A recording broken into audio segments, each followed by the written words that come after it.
लिए भारतीय नौसेना में शामिल होने जा रहा है INS विशाखापट्टनम। ये भारतीय नौसेना की नई जल शक्ति है।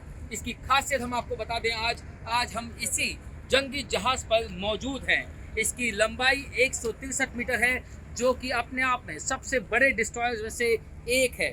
7,400 टन वाला देश का सबसे बड़ा और आधुनिक जंगी जहाज INS विशाखापट्टनम युद्ध के माहौल में दुश्मन की संपूर्ण बर्बादी का मादा रखता है।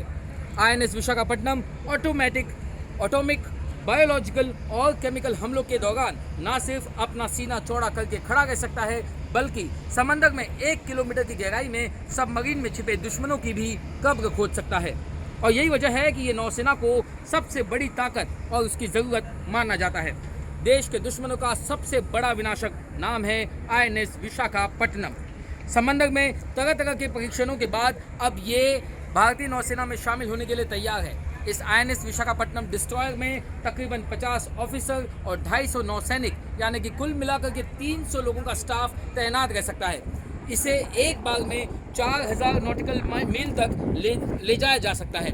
इसकी खास बात है इसकी स्पीड 30 नॉट्स की रफ्तार से ये समंदर का सीना चीरते हुए आगे बढ़ सकता है।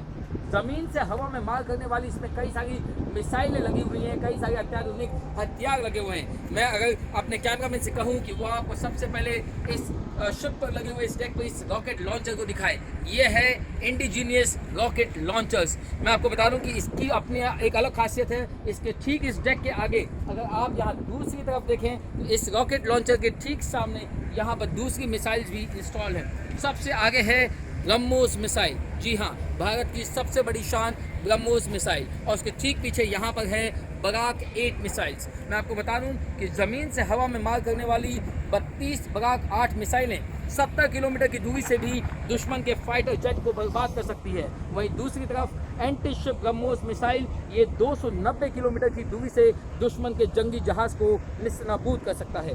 दुश्मन की सबमरीन पर भी इसकी कड़ी और पैनी नज़र होती है, जो इसकी नज़रों से बच नहीं सकती।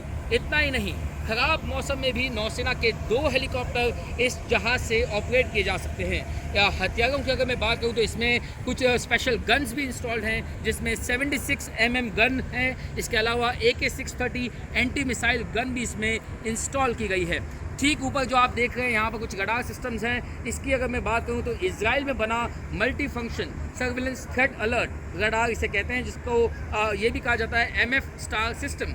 ये रडार जहाज़ के कंट्रोल रूम में तैनात नौसैनिकों को हमले के लिए सटीक जानकारी प्रोवाइड करता है। इसी जंगी जहाज़ पर शिप डेटा नेटवर्क नाम का एक मैनेजमेंट सिस्टम भी लगाया गया है, जो लड़ाई के दौरान एक ही जगह सारा डेटा उपलब्ध करा देता है। नौसेना इसे इंफॉर्मेशन हाईवे कहती है, क्योंकि एक ही जगह बैठकर नौसैनिक अपने टारगेट को बर्बाद करने की रणनीति भी यहाँ से बना सकते हैं। खास बात यह भी है कि इसके अंदर आने वाली हवा एटॉमिक, बायोलॉजिकल और केमिकल फिल्टर से होकर गुजरती है। सिर्फ जहाज़ के मशीन वाले सेक्शन में ही ये फिल्टर नहीं लगाए गए हैं। इस मशीन वाले सेक्शन में जंग के दौरान जाने से पहले नौसैनिकों को खास तौर पर तैयार किए गए मास्क पहनने पड़ते हैं या वो पढ़ सकते हैं।